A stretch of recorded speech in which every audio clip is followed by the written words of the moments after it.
नमस्कार विद्यार्थी मित्रहो, आपल्या सगळ्यांचं एच डी एक्झाममध्ये खूप खूप स्वागत आहे। विद्यार्थी मित्रहो, आज आपण पोलीस भरतीच्या मैदानी चाचणीच्या नवीन तारखा काय आहे त्या संदर्भात माहिती देतो। तसंच विद्यार्थी मित्रहो, काल होमगार्डची भरती होणार या संदर्भात काही न्यूज आल्यात।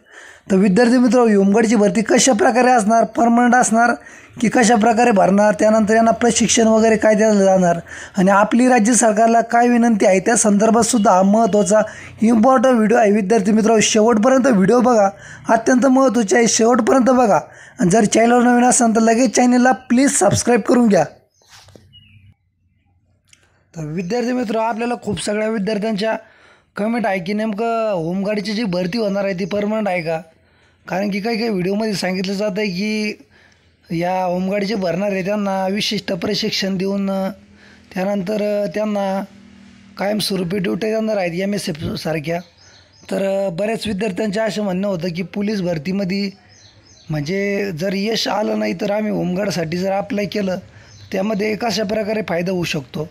तर विद्यार्थी मित्र, त्यानंतर मैदानी चाचणीची तारखा कधी येणार त्या संदर्भातसुद्धा या व्हिडिओच्या माध्यमातून महत्त्वाची माहिती आहे। तुम्ही हा व्हिडिओ शेवटपर्यंत बघावा अशी तुम्हाला विनंती करतो आहे। तर विद्यार्थी मित्र, तुम्हाला एक सांगणं असं आहे की मैदानी चाचणी जी आता होणार ती साधारण तरी जूनच्या अखेरीस म्हणजे जुलै महिन्याच्या स्टार्टिंगलाच होणार याची 100% मी खात्री देतो। कारण की हे जे म्हणताय जून महिन्यामध्ये तरी शक्य नाही आहेत, कारण की निवडणुकीचे निकाल त्यानंतर नियोजन सगळं आणि मागं जी न्यूज आली ती त्यानुसारसुद्धा मैदानी चाचणी ही साधारणतः तरी जूनच्या अखेरीस म्हणजे जुलैच्या स्टार्टिंगलाच होणार। तर विद्यार्थी मित्र, जुलै महिन्यामध्ये पहिल्या आठवड्यात मैदानी चाचणी सुरुवात होणार आहेत। प्रत्येक जिल्ह्याचं वेगवेगळं नियोजन असणार। काही ठिकाणी पाऊस पडला, काही ठिकाणी नाही पडला, काही ठिकाणी काय वातावरण आहे, काही ठिकाणी कशा प्रकारे नियोजन केलं, प्रत्येक जिल्ह्याचं, प्रत्येक गटाचं, प्रत्येक विभागाचं वेगवेगळं नियोजन असणार आहे। त्यामुळे विद्यार्थी मित्र, तुम्ही त्या संदर्भात बिनधास्त राहा आणि तुमची तयारी जोरात असू द्या, जेणेकरून तुम्हाला फायदा होईल सरावामध्ये। तसंच विद्यार्थी मित्र, होमगार्डची जी भरती होणार आहेत त्यामध्ये म्हणताय की विशिष्ट प्रकारे तुम्हाला एक प्रशिक्षण दिलं जाणार आहेत।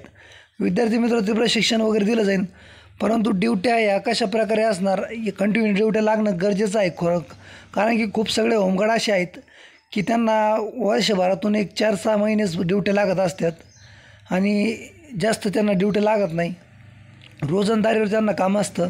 तर राज्य सरकारला आपल्या व्हिडिओच्या माध्यमातून हीच कळकळीची विनंती आहे की जितके पण होमगार्ड आहे यांना जास्तीत जास्त कायमस्वरूपी ड्युट्या लावण्यात याव्या, कारण की त्यांनासुद्धा एक संसार असतो आणि एक जबाबदारी असते, प्रपंच असतो आणि इतक्या 4-6 महिन्याच्या ड्युट्याने सर्व घरदार वगैरे चालत नसतं, सर्व काही पुरत नसतं।